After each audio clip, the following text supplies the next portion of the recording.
소련이 망한 다음에 러시아와 중국이 대면했어요. 네. 근데 최근 들어서 네. 엄청나게 가까워지고 있고 실제 이게 제가 볼 때는 네. 우크라이나의 러시아 전전 2월 이제 베이징 올림픽이 끝나는데 끝나면 아마 뭔가 그걸 분수령으로 움직일 가능성 전쟁 나는 거 아니야? 이런 것도 있는 그러니까. 거죠. 러시아가 우크라이나를 계속 건드리면서 천연가스가 가격이 네. 뜨고 네. 그럼 다시 한번 인플레이션 압력이 높아집니다. 어머. 무서워. 이거 진짜 전쟁 나겠는데? 이러다가?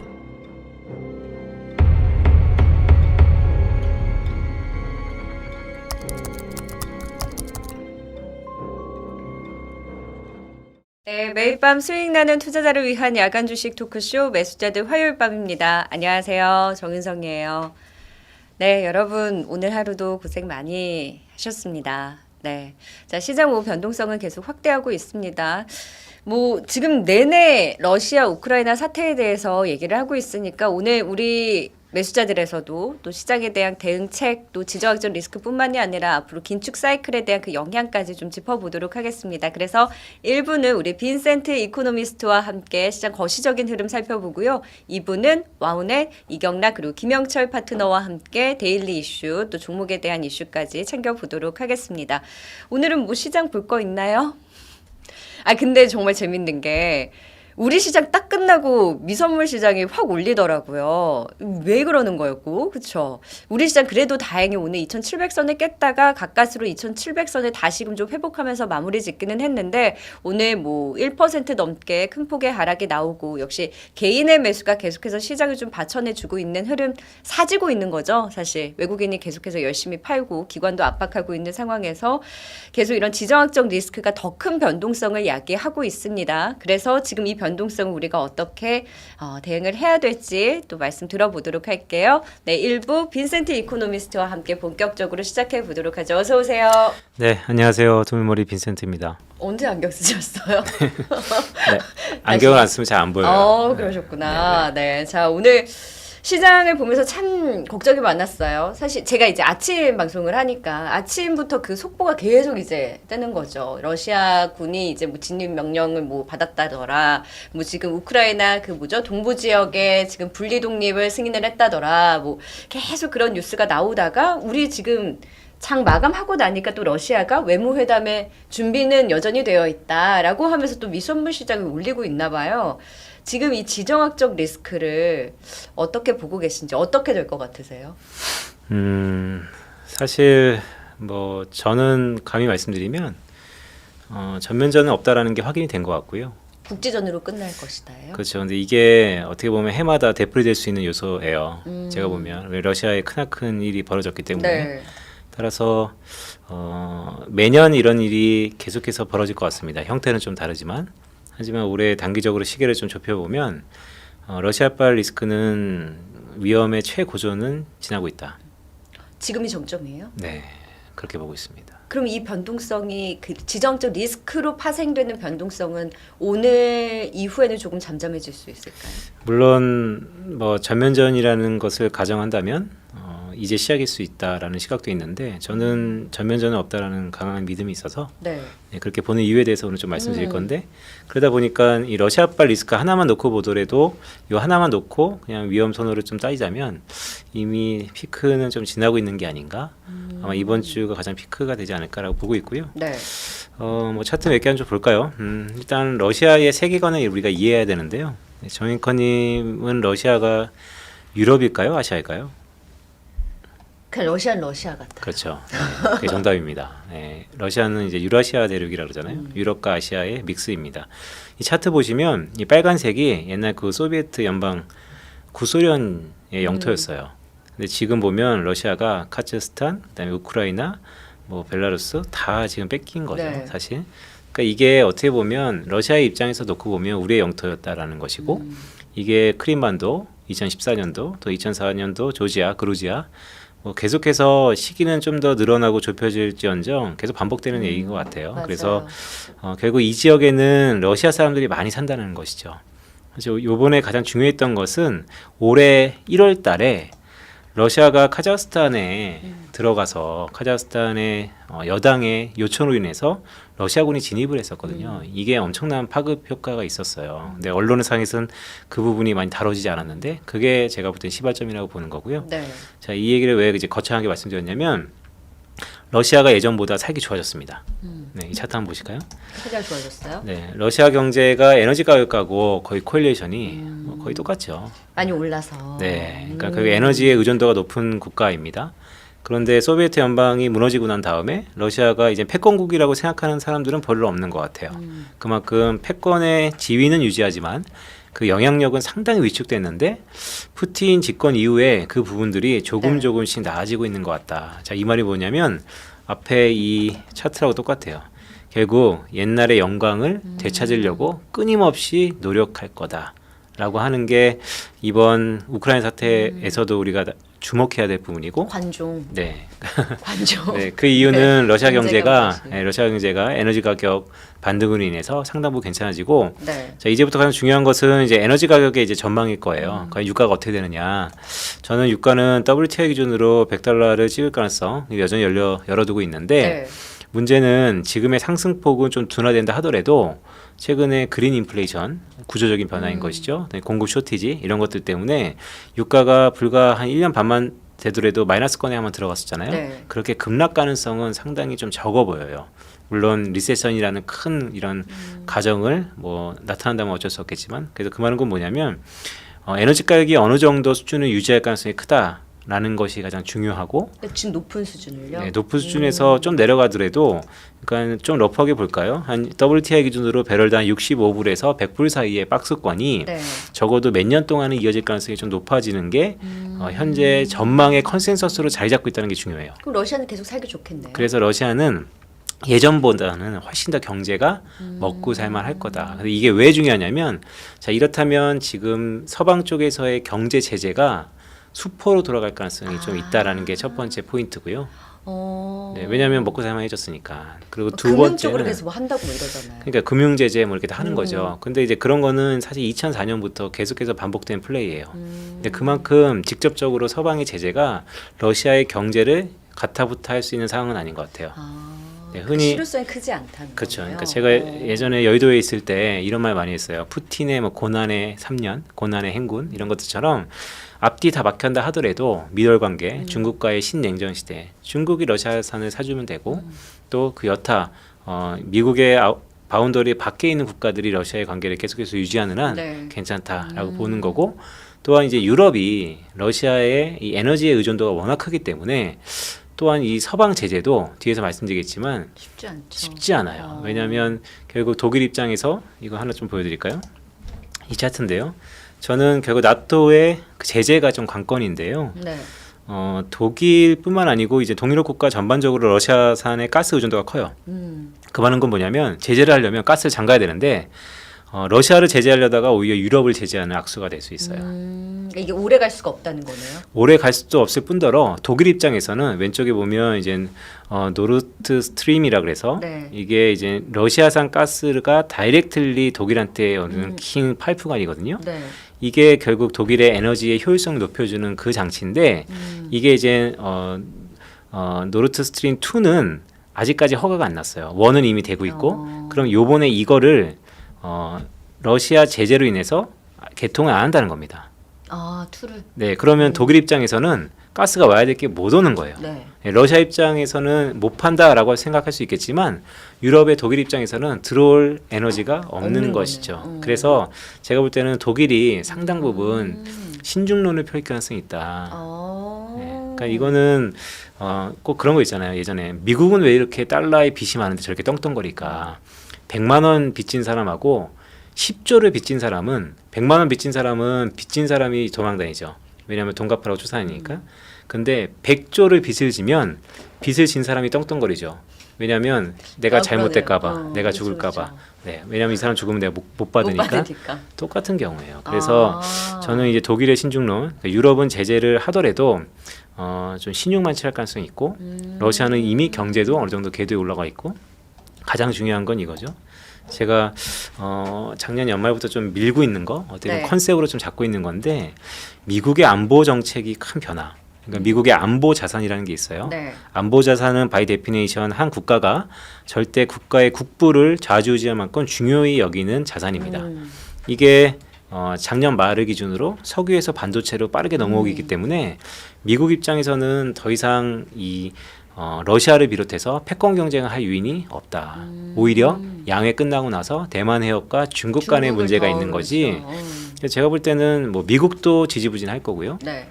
나토도 독일을 비롯해서 유럽도 지지부진할 거고 러시아는 유가가 어느 정도 박스권이 될 거라는 유가를 바탕으로 자신 있어 할 거고 자 불쌍한 건 우크라이나만 불쌍한 것입니다.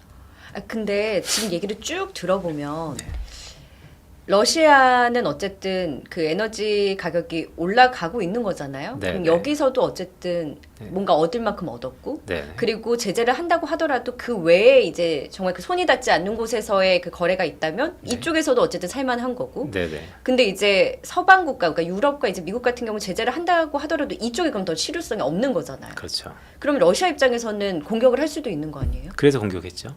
그래서 러시아는 그럼 아쉬울 게 더 없는 입장인 건가요? 그래서 이렇게 하고 있죠. 그럼 이게 어떻게 전면전으로 근데 갈 수도 있는 거잖아요. 전면전에 간다는 셈이 있다면 앞에 지금 화면에 보이는 것처럼 미국의 안보 자산이 석유였다. 네. 그렇다면 그러면 할 수 있는데. 네. 아. 근데 이제 안보 그러니까 미국의 관심거리가 이제 아닌 거예요. 이 지역은. 그러니까 그 정도까지 할지는 않을 거죠. 그렇죠. 그리고 또 이런 얘기도 있더라고요. 그러니까 오늘 제가 이제 나이 투자 네. 진행하고 있지 않습니까? 네. 제가 존경하는 이제 김일구 상무님이 패널로 오셨는데 제가 생각했지만 이럴 수도 있겠다라는 멘트가 있었어요. 그게 너무 중요해서 제가 또 그대로 딜리버리 네. 좀 해드리면 핵을 갖고 있는 선진국들 그들이 사이에는 불문율이 있다. 어떤 불문율이냐면 가장 그 국가가 중요시 여기는 자산. 그 지형일 수도 있고 국가일 수도 있고 뭐 이런 자산 뭐 상품일 수도 있는데 그것은 엔간하면 안 건드리는 게 불문율이다. 네. 왜냐하면 그걸 건든다는 것은 결국 그 핵에 대한 움직임을 위험을 부각시킬 수 있어서 그런 의미에서 보면 지금 우크라이나가 뭐 곡물 지역이다, 유럽에서 가장 빈부격차가 크다, 네. 뭐 그런 거 다 차치하더라도 유럽한테 우크라이나는 네. 미국한테 우크라이나는 러시아한테 우크라이나보다 중요할까? 라고 하면 아닌 것 같아요. 그래서 저는 이런 걸 쭉 놓고 보면 그냥 전면전은 없다. 그렇다면 전면전이 없다면 2004년도 우리가 그루지아 사태 4월이었을 겁니다. 근데 2014년도 소치올림픽 끝나자마자 크림반도 합병 사태 이번에도 비슷할 것 같다. 그때 과거에는 오히려 주가 좋았어요. 한 1, 2주 있다가 곧바로 V자 반등했습니다. 네. 그래서 이 우크라이나발 리스크는 정점을 지나고 있다. 꼭 그게 V자 반등도 나올 수가 있을까요? 사실 이제 이게 우크라이나로만 의해서 우리 시장이 조정을 받았다면 충분히 그럴 수 있는데 오늘 긴축? 뒤에서 얘기하겠지만 저는 여전히 근데 뷰는 똑같아요. 늦은 봄에 좀 더 마음 편하게 살 수 있는 시기가 온다. 요즘 보면 아직 먼 것 같아요. 아직 네. 먼 것 같아. 아직 눈 내리는 거 보셨죠? 네네 맞습니다. 그러니까 네. 아직 겨울이라고요. 근데 눈은 뭐 여름에도 올 수 있는 거죠. 기후 변화를 토대하면 우리나라에서 안 와서 그렇지만 아니 그러면은 지금 시점에서는 그러면 전면전은 없고, 네. 그렇죠? 그러면 어느 정도 지금 변동성을 야기하지만 정점을 찍고 네. 그다음부터는 완화될 가능성이 높다라고 하면 네. 이 지정학적 리스크에 점점 우리가 내성이 생겨가면 네. 전체적으로 시장이 받아들이는 그 시나리오는 어떻게 보세요? 그러면? 네, 그러니까 가장 중요했던 게 이런 거예요. 그러니까 제가 이거를 왜 이렇게 러시아의 입장, 그다음에 미국의 입장, 그다음에 유럽을 비롯해서 독일의 입장을 왜 이렇게 구분해서 말씀드렸냐면 결국 이 세 움직임들을 역학관계를 보면 이러지도 저러지도 못하는 상황. 근데 이거는 사실 우크라이나 대통령만이 정확히 알고 있었던 것 같아요. 그래서 계속해서 무슨 얘기했냐면 제재를 할 거면 지금 해라. 전쟁한 다음에 하면 소용없다. 계속해서 어필했었죠. 근데 어떻게 보면 우크라이나가 버림받았다라고 할 수 있겠고요. 우크라이나 두고 우크라이나가 당사국인데. 근데 또 이런 게 있어요. 세상 살다 보면 다 자기의 운명은 자기가 결정하는 겁니다. 우크라이나가 핵을 포기하면서 나토를 받아들이면서 뭐 여러 가지 주변국들의 사례를 보면서 어떻게 보면 자기가 그런 운명을 또 만들어지 않을까라는 조심스러운 얘기도 하고요. 근데 이제 시장이 중요하잖아요. 말씀 주셨던 것처럼 저는 시장은 단기적으로 장기적으로 이런 포인트가 있지 않을까라는 말씀드려요. 하나는 뭐냐면 왼쪽 차트를 보시면요. 네. 최근 유럽의 탄소 배출권 가격이 엄청 급등했어요. 근데 이게 왜 그럴까라고 보면 실제 데이터가 유럽은 좀 딜레이가 있어서 적게 나오는데 뉴스플로우를 쭉 찾아보면 유럽의 1월달 수입량 중에서 전년 동월 대비 70% 가까이 증가한 게 있는데 그게 석탄 수입입니다. 석탄 수입이 왜 이렇게 중요했냐라고 보면 러시아에 대한 천연가스에 대한 차질에 대한 우려 때문에 예비적인 차원에서 석탄을 수입을 엄청 했다는 거예요. 자, 그러면 사실 두 가지 포인트죠. 어떤 포인트들은 그러니까 주린이 분들은 컨셉을 잘 잡아야 되거든요. 단기적인 전략은 네. 모멘텀이 되게 중요합니다. 그러면 아 그래? 석탄이 이렇게 많이 팔려? 유럽한테? 그러면 유럽한테 많이 수출하는 기업을 찾아볼까? 국가를 찾아볼까?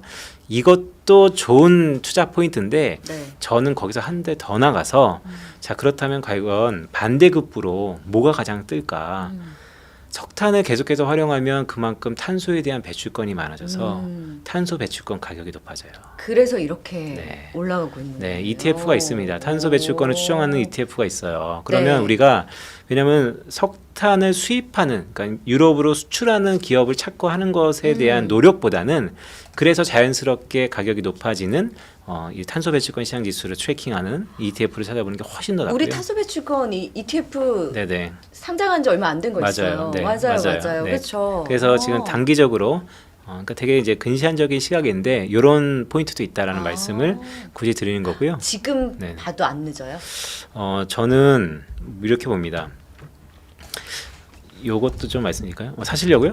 아니 저는 이거 그때 저희 그 미래에셋 자산운용에서 네네. 그 ETF 팀이 나오셨었어요. 그때가 이게 이제 상장을 막 했을 때 두 거기 본부장님 그 분이 나오셨었거든요. 예, 저 그 본부장님 저랑 친해요. 그래서 그때 예, 말씀하셨던 것 네, 같아요. 맞아요. 예. 근데 그때 메타버스 ETF로 나오시긴 했는데 이게 네네. 이제 막 상장을 해서 네네. 여쭤봤었는데 네네. 굉장히 호기롭게 네. 나왔는데 그때는 그렇게 관심 높지 않다라고 해서 네네. 아니 분명 이거 움직일 네네. 것 같아요라고 네네. 이제 우리가 그때 얘기를 했었던 게 저는 기억이 나거든요. 네네네. 근데 이렇게 조금씩 저점 높이면서 쭉 올라왔네요. 유럽 네네. 탄소 배출권 지금 ETF가. 네. 근데 저는 이제 이런 거죠. 화면에 보시는 것처럼 자 지금도 그러면 괜찮냐? 네. 저는 이런 말씀 드리고 있죠. 지금 어쨌든 1월달에 석탄 수입이 확 증가했던 여러 가지 이유는 네. 이렇게 러시아가 군사적 행동을 할 거다라는 기대감이 있었던 거예요. 시작에 벌어졌습니다. 그러니까 이건 이제 상승 종료가 없어진 거고, 그럼 두 번째는 계속해서 이런 제재로 인해서 러시아의 이런 긴장감, 네. 군사적 긴장감이 좀 더 이어져야 되는데 저는 좀 더 이어질 룸이 있어 보여요. 왜냐면 아직까지 안보리 이후에 어떠한 합의도 있고 않고 그렇죠. 공교롭게 미국도 적극적으로 해결할 의지가 없고요. 유럽도 독일의 가스관을 비롯해서 적극적으로 해결할 의지가 없고 그렇다면 어떤 일이 벌어지냐면 시간만 흐를 수 있어요. 그게 더 싫은데. 근데 그 시간이 점점 따뜻해지니까 해결해 준다는 믿음이 있으니까 할 겁니다. 그래서 한 달 정도 아니면 러프하게 한 3, 4주 정도, 3주 정도는 지금의 흐르기에 큰 변화가 없지 않을까. 그럼 계속 왔다 갔다 하겠네. 그 3주 동안은. 그렇죠. 예, 그래서 그러니까 그 큰 상승 동력이 꺼지지는 않을 것 같다라는 생각이 일차적으로 있고요. 두 번째는 이제 오른쪽인데요. 이거는 오늘 이제 뒤에서 미국의 3월 FOMC도 미리 보게 해야 될 거 아닙니까? 그쵸. 거기랑 이제 연장돼 있는데 그럼 미국은 과연 이 러시아의 이런 강력한 옛날 되찾기, 내가 잘 나갔을 때 그 흐름을 되찾기라는 이 패권의 되돌림을 어떻게 그나마 우회적으로 제어할 수 있을까? 지금 미국이 당면한 과제와 결부시켜 본다면 결국 인플레이션인 거거든요. 그쵸. 보면 이제 최근에 미국 이란의 핵 합의의 재협상이 유럽을 필두로 해서 빠르게 일어나고 있어요. 네. 그러니까 사실 중동의 맹주는 이란입니다. 최근에 이제 미국과의 분쟁 이후에 상당 네. 부분 맹주의 역할을 잃어버리긴 했지만 오른쪽 차트에 보시면 트럼프 대통령이 2018년 5월에 일방적으로 미국의 핵 합의를 탈퇴시켜 버리면서 강력하게 이란을 제재하고 있었고 네. 실제 일간 생산량이 거의 100만 배럴 정도 줄었어요 지금. 그럼 이게 만약에 이번 달 안에 재개가 네, 된다면 네. 한 분기 정도의 생산의 시차를 감안했을 때 올해 하반기부터는 다시 한번 이란산 원유가 전 세계로 스프레드아웃 되는 것이죠. 자, 그럼 이게 한 100만 배럴 정도 이전 고점처럼 올라간다 보면 100만 정도 풀리는 거예요. 근데 EIA가 올해 연말에 전 세계의 석유 초과 수요량이 일간 170만 배럴이라는 보고서의 발표가 있었어요. 추가 수요요? 네, 그러니까 이제 그만큼 공급 쪽이 쇼티지니까 수요가 더 남아 돈다는 거죠. 그러면 이제 그러면 가격을 올리는 요인인데 네. 이란산이 일간 100만 풀리면. 배럴씩 풀리면 그 부분이 좀 낮아지겠죠. 그래서 저는 뒤에도 오늘 좀 말씀드리겠지만 유가는 약간은 안정할 가능성이 있어 보인다. 그래서 근데 높은 수준에서 안정되는 거 그렇죠. 아니에요? 네. 왜냐하면 이제 구조적인 변화가 있기 때문에. 그래서 지금도 이제 잘 보셔야 되는 게 저는 오히려 우크라이나 합발 신화적 리스크의 나비 효과 우리가 뭘 관점 포인트를 보여야 되느냐 이란의 핵 합의가 어느 시점에 어떻게 풀리느냐. 그래서 유가를 어떻게 잡아주느냐. 그렇죠. 근데 이걸 이제 제가 논문을 좀 보니까 2021년 2월 달 기준의 페이퍼인데요. 네. 이란산 원유가 다시 한번 시중에 풀리면 당시 유가를 7달러 정도 하락시키는 영향이 있다라는 IMF의 워킹 페이퍼가 있어요. 네. 근데 그때 당시에 유가의 흐름이 WTI 기준으로 한 80불에서 85불 정도 사이였거든요. 그러면 기본적으로 한 10% 정도인 것 같아요. 그러면 러프하게 지금으로 보면요. 네, 러프하게 보자고요. 그럼 지금 한 100불 정도 됐다라고 하면 한 10달러 정도를 하락폭이 있을 것 같다. 그래도 90달러 선 그러니까 초반 부근인 거네요. 그렇죠. 이제 보통 이제 이런 경제학적 계량적인 분석은 세티스 페리부스라고 그래서 어느 한 부분만 오소홀하게 보고서 분석을 하는 거기 때문에 네. 약간의 실제하고는 좀 다르지만 어쨌든 하방 압력이 한 5%에서 10%는 이 이란의 핵 합의에 다시 한번 재합의로 그게 인해서 포인트네요. 나타날 수 있다. 네, 그게 포인트입니다. 그게 지금 이 전 세계 금융시장을 꽉 억누르고 있는 게 뭡니까? 인플레이션 압력이죠. 그렇죠. 그게 당장 미국의 바이든 행정부도 11월 달 중간 선거를 앞두고 놔두고 있고요.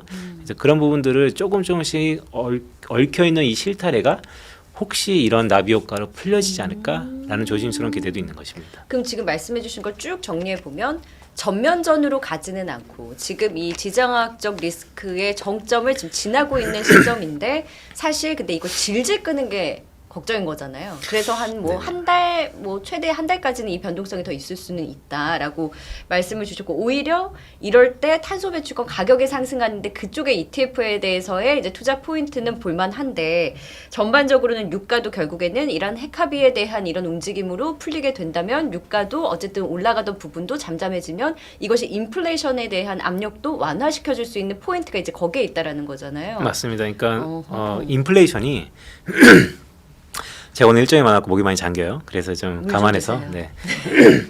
사실 인플레이션은 저희가 두 가지 시각으로 봐야 됩니다. 인플레이션이 좋을까요, 안 좋을까요? 안 좋죠.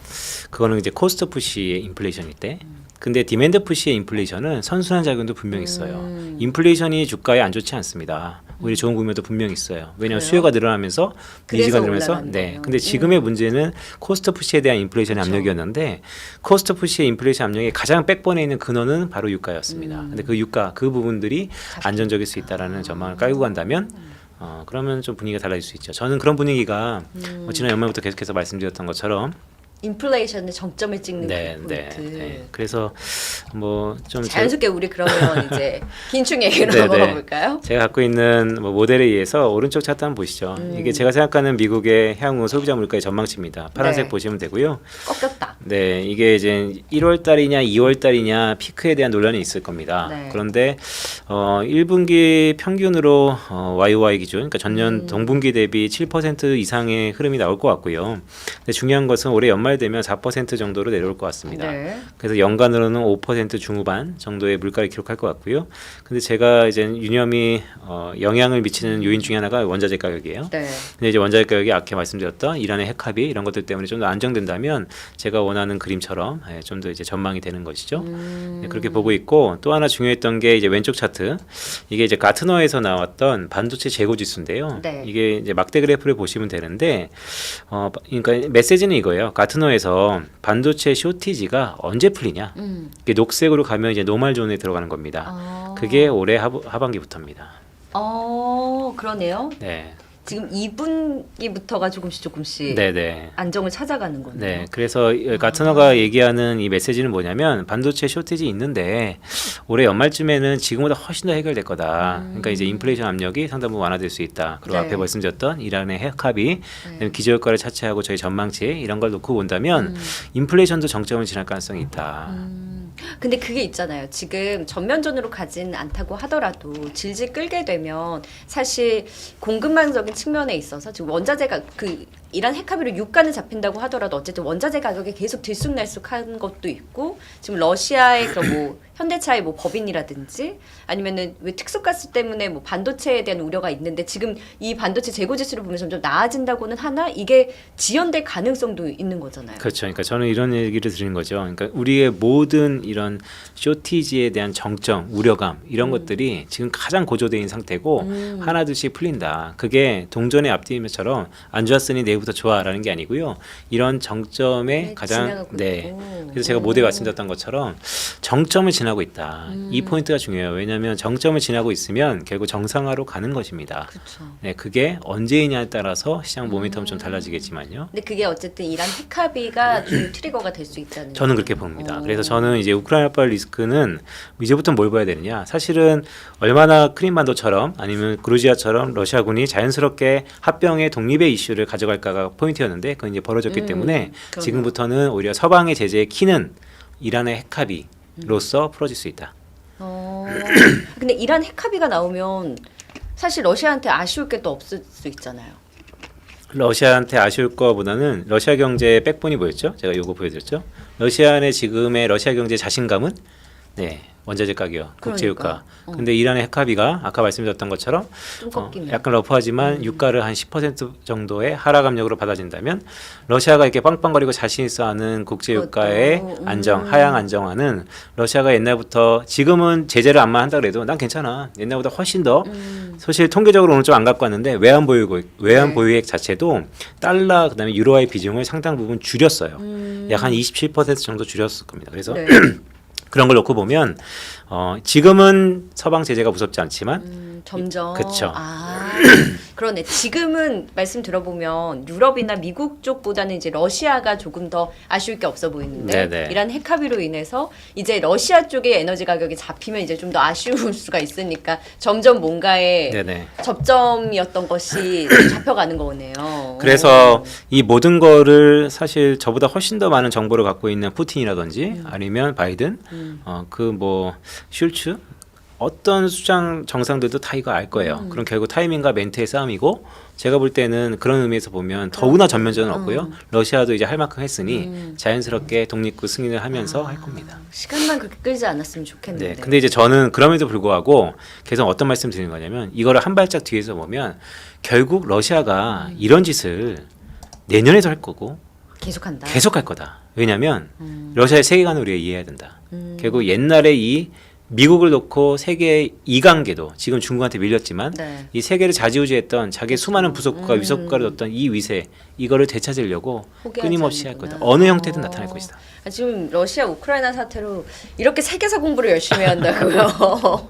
아니 그래서 그럼 결국에는 유가적인 측면이 이란 핵합의로 인해서 좀 잡히면 인플레이션에 대한 정점에 대한 기대도 높일 수 있는 거잖아요. 그러면 지금 3월 FOMC 회의를 앞두고 지금 우리가 좀 프리뷰를 해보면 빅스텝에 대한 우려는 좀 완화가 된 것 같아요. 최근에 보면 50bp 네네. 인상에 대한 그 네네. 확률이 점점 낮아지고 있더라고요. 그러니까 저는 예전에 저한테 저번에 물어보셨던 것 같아요. 저는 그냥 원래 베이비 스텝 할 것 같고요. 50bp 빅 스텝은 필요성에 의해서 하는 건데요. 사실 연준이 바라보는 요즘에 월스트리트저널에서 월가에서 가장 핫한 테마는 뭐냐면 중립금리예요. 그러니까 중립금리라는 거는 결국 국가의 기초 체력 대비 네. 어느 만큼 감내할 수 있는 금리 수준이라고 보시면 돼요. 그게 왜 중요하냐면 그거만큼 기준금리를 올릴 가능성이 높아서 중립금리가 중요한데요. 원래 오쿤스 롤이라고 테일러 롤 이런 것들 때문에 중립금리를 산출하는 방법이 있어요. 네. 저희 같은 이코노미스트들이. 근데 그런 걸 차치하더라도 지금 미국의 중립금리는 2%에서 2.5% 정도가 컨센서스입니다. 네. 그러면 지금의 기준금리가 0.25%거든요. 네. 앞으로 한 7번 정도는 금리를 올리겠다. 그 얘기가 계속 나오는 네, 거죠. 그게 오래 올리든 아니 2, 3년에 걸쳐서 올리든 어쨌든 가장 맥시마이저 해갖고 올릴 수 있는 게 2.5%다. 네. 근데 최근에 문제가 됐던 건 뭐냐면요. 중립금리가 아니야. 2에서 2.5가 아니고 3일걸? 3.5일걸? 그래서 JP모간이 9번 금리를 내년까지 올릴 수 있다. 이런 얘기가 나오는 그 거예요. 인플레이션 때문에 그랬던 거죠. 인플레이션뿐만 아니고 앞으로 보면 지금 이제 금융시장에 나타나는 버블에 대한 우려 이런 것들도 같이 버블을 결부되어 잡기 있는 위해서. 것이죠. 네, 자산시장에 껴있는 버블에 대한 우려까지도. 그래서 이제 근데 그런 거를 놓고 봤을 때 결국 이제 중립금리를 어떻게 바라볼 것이냐라는 게 되게 중요한데요. 근데 또 이런 얘기도 있어요. 자, 이거는 다 어떻게 보면 항등식 비슷하게 작용 반작용. 네. 인플레 걸렸으니까 금리 올리는 거고 금리 올리면 물가 잡히는 거고 이게 다 원투원이잖아요.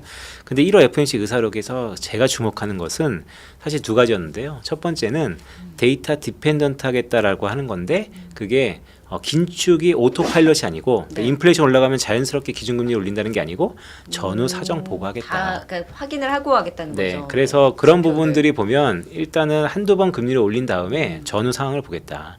진짜 제가 보는 것처럼 물가가 하반기에 안정이 되는지 아니면 진짜 이란 핵 합의가 나타나는지 정말 이스라엘의 유대인들이 그거를 용인하는지 뭐 이런 것들을 다 본 다음에 그때 물가가 잡히면 한 두 번 올리고 한 템포 쉬고 한 번 또 올리고 이렇게 스텝 바이 스텝으로 갈 가능성이 크다라고 하는 게 데이터 디펜던트의 다행인 거네요. 함의이고요. 두 번째는 더 중요한 거는 사실 이번 3월 FOMC에서는 QT예요. 네. 그 언급과 구체적인 내용이 나오는지. 그렇죠. 그런가요? 그러니까 벌써 20분이네요. 그럼 이제 우리 한 10분 남은 거죠? 네네. 그럼 제가 이제 엑기스만 좀 말씀드리면 네. 사실 이렇게 빠른 시간에 쭉 말씀드리지만 어제 이거 다 하고 자느라고 새벽 한 3, 4시 아, 그러니까요. 새벽에 했죠. 보내셨어요, 네네. 자료를. 네, 우리 두명머리 천 대표님이 이걸 알면 땅을 치고 저한테 뭐라 그럴 겁니다. 왜요? 하지 말고 잠 자라고요. 감사합니다. 밤을 새고 오신 네. 보람이 저희 매수자들에 있네요. 네, 그러니까 매수자도 뭐 그만큼 저한테 이제 애착이 된 그럼요, 프로그램이 됐고 그럼요. 무엇보다도 저희 두명머리를 한 단계 더 알릴 수 있는 아유. 창구로 생각하기 때문에 우리 빈센트님께 여러분 뭐죠? 좋아요, 구독, 알림 설정으로. 아, 저보다는 굳이 하려면 저희 천영록 대표님한테 좋아요.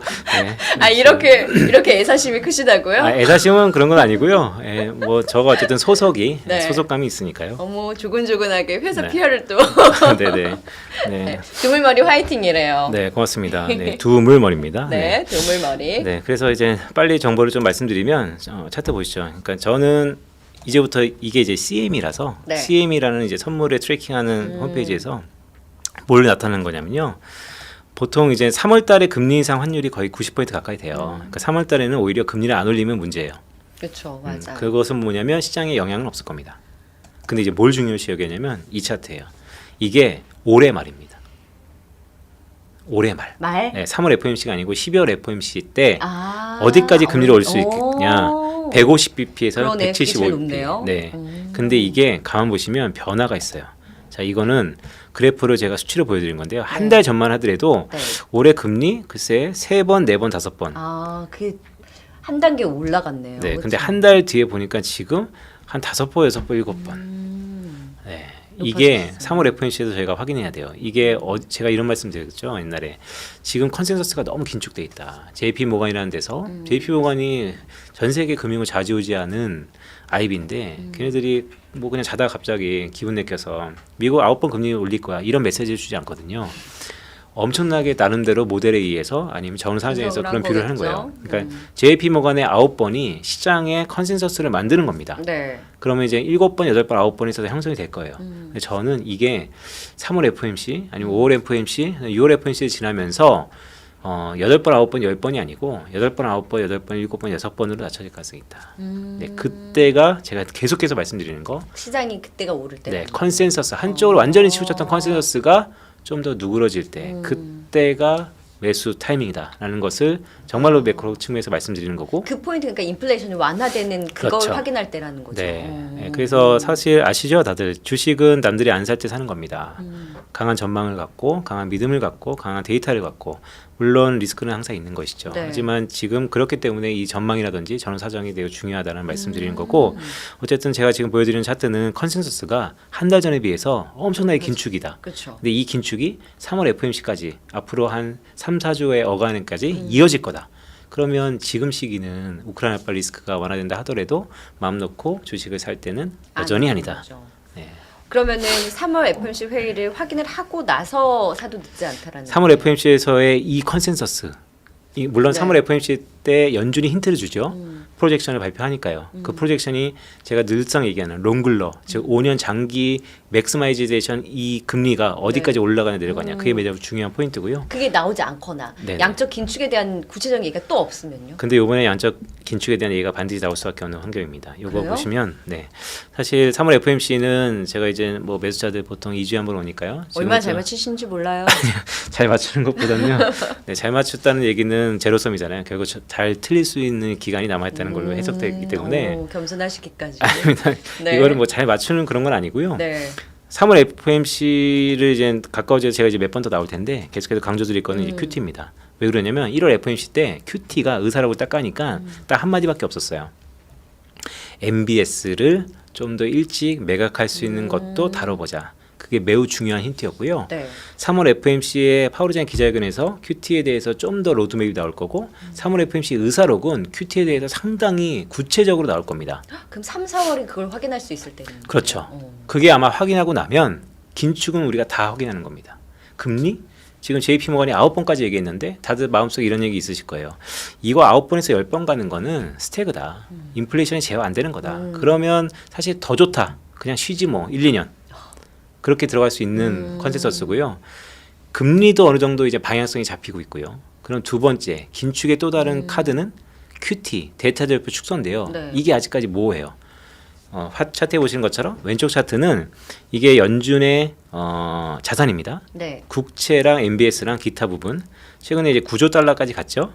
근데 과거 2014, 15, 16, 18년도 연준이 QT를 할 때 그 네. 긴축 사이클에서 재투자를 중단하는 방식이었어요. 이 재투자 중단이 뭐냐면 연준이 어떤 국채를 사잖아요. 이게 만기가 있어요. 그래서 10년 뒤에 만기가 오면 그 만기를 다시 사주는 거예요. 롤오버를 해주는 거예요. 그러면서 계속해서 사 나가는 거죠. 그러니까 마이너스 통장 연장하는 거예요. 네. 그 연장하던 거를 조금씩 줄여주는 겁니다. 네, 연장을 했던 규모를 줄여주고 그러니까 이제 서서히 줄여주는 케이스가 지난번 긴축 케이스였어요. 그럼에도 불구하고 시장 충격은 있었어요. 네. 그런데 이번에는 오른쪽 차트에 보시면 네. 이게 이제 국채랑 MBS가 향후 만기 도래 일정입니다. 금액이에요. 네. 2022년 3년 하나 막대 그래프가 하나 1년입니다. 네. 그러면 쭉 보시면 MBS 좀 검은색인데요. 엄청 높네요. MBS가 2050년 이런 데면 되게 많은데요. 네. 2027년까지는 거의 돌아오는 게 없어요. 다 국채만 돌아오지 그러네요. 만기가. 그런데 2028년부터는 조금씩 MBS가 있습니다. 네. 근데 이번 1월 FOMC 의사록에서 어떤 얘기했냐면 MBS를 좀 더 먼저 줄일 가능성이 있다는 얘기도 했어요. 자, 그럼 이게 어떤 함수냐면요. 네. 이번에는 MBS는 2028년부터 만기가 돌아오는데 그때까지 기다려서 MBS를 재투자 안 하는 게 아니고 미리 팔아버리는 거죠. 지금 얼마 그게 돌아오는 게 없는데도요? 2028년에 돌아올 거를 미리 팔아버리는 거예요. 기다리지 않고. 갖고 있는 자산을 그냥 네, 만기까지 기다려서 기다리는 게 끝내는 게 아니고 미리 팔아버릴 가능성. 이게 시장이 가장 걱정하는 재투자를 중단하는 방식이 아니고 왜냐하면 워낙 9조 달러 커졌기 때문에 재투자를 중단하는 방식으로 다시 줄이려면 20년 걸려요. 그러네요. 네, 지금 시점에서 보면. 네, 한 20년 걸릴 그럼 거예요. 이거를 지금 시점에서 미리 팔아버리는 그 영향은 그러면 시장에 미치는 그 영향 제한적인 거예요? 만약에 자산 매도가 나오면 시장은 엄청 충격이죠. 네. 왜냐하면 연준의 자산이 줄어드는 거니까. 완전히 급속도로 줄어드는 거니까. 그런데 이제 그때가 어떤 의미냐면 이제 처음에는 다 휘둘리겠지만 긴축도 저렇게 하겠구나. 로드맵이 깔리는 겁니다. 근데 지금은 재투자를 중단할지 아니면 정말로 자산을 매도할지 네. 어떻게 될지도 모르는 상태예요. 그런 카드도 확인하지 않고서 네. 자신 있게 주식을 산다? 저는 아니라고 보는 거예요. 이게 3월 FOMC의 최대 관전 포인트고 재투자 방식으로 가닥을 잡는다면 긴축 별로 안 무서울 것 같아요. 근데 이제 자산 매도하는 경우가 좀 무서운 그렇죠. 거잖아요. 자산을 매도하게 되면 시중에 다양한 그러니까 사주는 사람이 없어지고 내다 파는 거니까요. 네. 그러면 자산 가격이 주변에 공급이 많아지면 가격이 폭락하겠죠. 그쵸. 그래서 여파가 좀 있을 겁니다. 근데 근데 그럼에도 불구하고 연준은 왜 이걸 고려하느냐? 왼쪽 차트에 보신 것처럼 코로나 터지고 나서 4조 달러였던 규모가 9조 달러로 워낙 커졌기 때문에 네. 1년에 2배 가량 커졌던 이 큰 덩어리를 이렇게 자산을 매도하지 않고서는 자연적 스케줄로 조금씩 줄여가기에는 안 되는 거죠. 해결이 안 되는 겁니다. 그럼 자산 매도로 만약에 가닥에 잡히는 얘기가 나오게 되면 일단 시장에 충격은 있겠네요. 자산 매도라고 처음에 얘기가 리즈너블하게 나오면 시장은 상당 부분 충격을 받을 것 같고요. 근데 또 이런 거예요. 또 숨은 함의가 있는데 연준은 또 의사록에서 얘기했지만 국채를 갖고 있고 싶어해요. MBS보다는. 네. 2008년도에 미국이 부동산 때문에 많기 때문에 중앙은행이 연준이 부동산을 사준 거고요. 사실은 국채가 가장 중요해요. 왜냐하면 연준은 전 세계의 모든 가장 안전한 자산인 국채에 대한 가격을 유지하고 싶기 때문에 국채로 전부 바꾸고 싶은 거예요.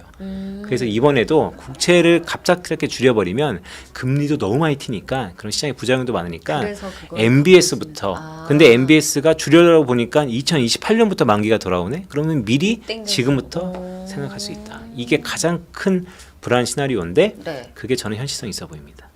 왜냐하면 1호 FOMC에서 그 부분이 그래서 그때 사자고 하시는 거구나. 그렇죠. 그래서 이제 그러면 그때 좀 급락이 나올 수도 있고요. 물론 급락 급등을 맞출 수는 없어요. 근데 이러면 이제 제가 말씀드렸던 게 불안한 것도요. 불안한 걸 알고 투자하는 거와 모르고 투자하는 거는 대응이 아예 안 되는 건데요. 지금 긴축이라는 것은 금리랑 그다음에 QT 이 두 가지입니다. 테이퍼링 끝났기 때문에 네. 3월. 그러면 금리는 이제 알잖아요. 7, 8번, 8, 9번 아니면 인플레 따라 좀 줄어들겠지. 로드맵이 있다는 거예요. 근데 QT는 아직 이런 로드맵조차 컨센서스도 없어요. 불확실성이라는 그렇죠. 거죠. 그래서 계속해서 이 시기를 확인하고 근데 그 시기가 되면 저는 아마 컨센서스가 잡히고. 네 잡힐 거다. 그럼 어쨌든 불확실성 해소가 될 수 있는 거네요. 해소가 되더든지 아니면 악재인 악재를 우리가 알고 있는 악재로 되는 거죠. 그러니까 충격이 있을 수는 있어도. 그렇죠. 네. 그래서 그 충격이 어떻게 될지 지금 모르는 상황인 거니까 섣부르게 투자하는 것보다는 네네. 이것을 확인을 하고 시장의 네. 반응을 본 다음 컨센서스가 잡히는 걸 보고 네. 이제 그때부터 우리가 뭔가 이렇게 스탠스를 잡아도 늦지 않다라고. 그때 전략을 세워야 되는 거고요. 그런데 이제 그때가 이제 3월 FOMC를 앞두고 가장 큰 관전 포인트고 그렇죠. 그게 스테이트먼트 성명서에 실릴지 아니면 연준 파월 의장의 기자회견에 실릴지는 모르겠으나 그게 분명히 나올 수밖에 없고 더 중요한 거는 자 그러면 말씀 주셨던 것처럼 그러면 금융시장이 큰 폭으로 하락할 겁니다. 네. 그러면 연준이 기계가 아니잖아요. 좌우 상황을 보고 그렇게 자연시장이 크게 변동이 한다면 또 긴축 플랜이 조금씩 바뀔 거예요. 네. 완화적으로. 그래서 저는 계속 매도기라는 표현 쓰잖아요. 비둘기적 마음은 있다.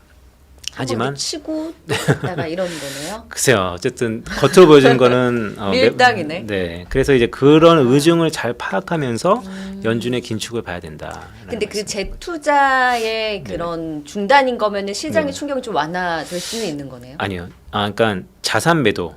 아닌. 그러니까 재투자 중단 방식 이전과 똑같은 방식이면 시장이 오히려 지금 상황에서는 비둘기적으로 해석할 가능성이 있어요. 환호를 할 수도 있는 거네요. 네. 왜냐하면 그러면 긴축을 해도 정말 시장에 가뭄에 가랑비 젖듯이 한 5년, 10년, 20년에 걸쳐서缓慢하게 하겠네. 그러니까 지금 9조 달러인 이 자산이 코로나 이전인 4조 달러로 가는데 1년 만에 올랐잖아요. 그게 한 10년 걸리겠네. 그럼 10년 동안 야금야금 위험이 리스크면 위험이 아닌데 라고 생각할 수 있는 건데 그럴 가능성보다는 네, 그럴 가능성보다는 자산 네, 매도에 암만 해도 자산 매도 가능성이 있고 왜냐하면 워낙 규모가 커졌고요. 이거를 줄일 수 있는 방법이 없어요. 그래서 그때 이제 충격이 나올 수 있으니 네. 일단 그거에 대한 대비를 어느 정도 하면서 시장을 바라보는 것 자체가 일단은 다르다라고 네, 포인트를 그게 잡아주신 3월 거예요. FOMC의 가장 큰 포인트고 또 여기서 약간 더 팁을 드리자면 이건 이제 아예 이제 나타날 가능성이고 그럼 이렇게 자산 매도를 해서 자산이 줄잖아요. 네. 그러면 금리도 그렇게 많이 올릴 필요가 없을 겁니다. 그래서 QT랑 금리 인상은 트레이드오프 관계가 있을 거예요. 그래서 저는 그래서 매둘기네요. 계속. 네, 그래서 계속 매도기라고 말씀드린 거고 그래서 저는 금리 글쎄요 그렇게 많이 올릴 수 있을까요? 라는 생각을 계속하는 거예요. 충격이 나올 수는 있지만 그 이후에 금리를 올리는 폭이 제한적이면 또 시장의 인플레이션 부분도 만약에 완화가 맞습니다. 되면 확실히 그렇죠. 그 다음에 딛고 올라서는 힘도 강할 수가 있겠네요. 그렇죠. 어허. 그래서 저는 연준이 금리를 많이 못 올릴 것 같다라고 계속해서 지금 한 3개월째 맞아요, 얘기하는 이유 중에 얘기해 주셨죠. 하나가 그거입니다. 지금 구독형이라고 말씀 주셨는데 네네. 그래도 뷰는 변하지 않았어요. 우리가 데이터를 계속 최신 데이터를 통해서 네네. 분석은 하지만 그렇죠. 네. 그래서 이제 제가 이제 계속해서 데이터를 팔로우하고 점검하는 이유가 만약에 달라지면 뷰가 바뀌겠죠. 그럼 이제 그때 가서 인플레이션 전망이 틀렸다. 이제는 9번이 아니고요. 70년대로 대비해야 될 것 같다. 금리 12번 올릴 것 같고 자산 매도 갑자기 할 것 같고 할 것 같다라고 이제 뷰가 바뀔 수도 있는 것이죠. 아하. 너무 네. 너무 정리가 잘 됐어요. 네, 다행입니다. 재밌다, 그쵸? 저만 재밌었어요?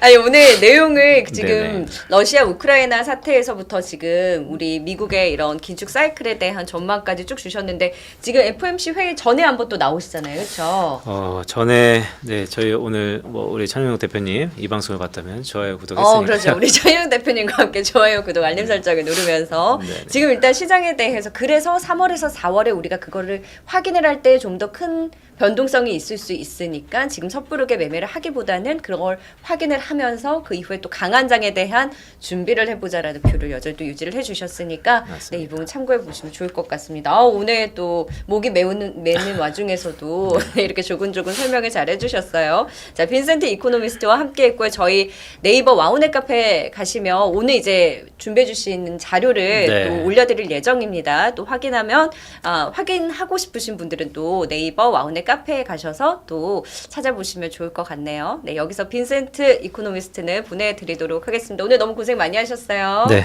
감사합니다. 네, 우리 또 뭐죠 오늘? 지식 1을 획득했어요. 그렇죠? 매일매일 똑똑해지고 있습니다. 네, 조심히 들어가세요. 안전 퇴근하세요. 네.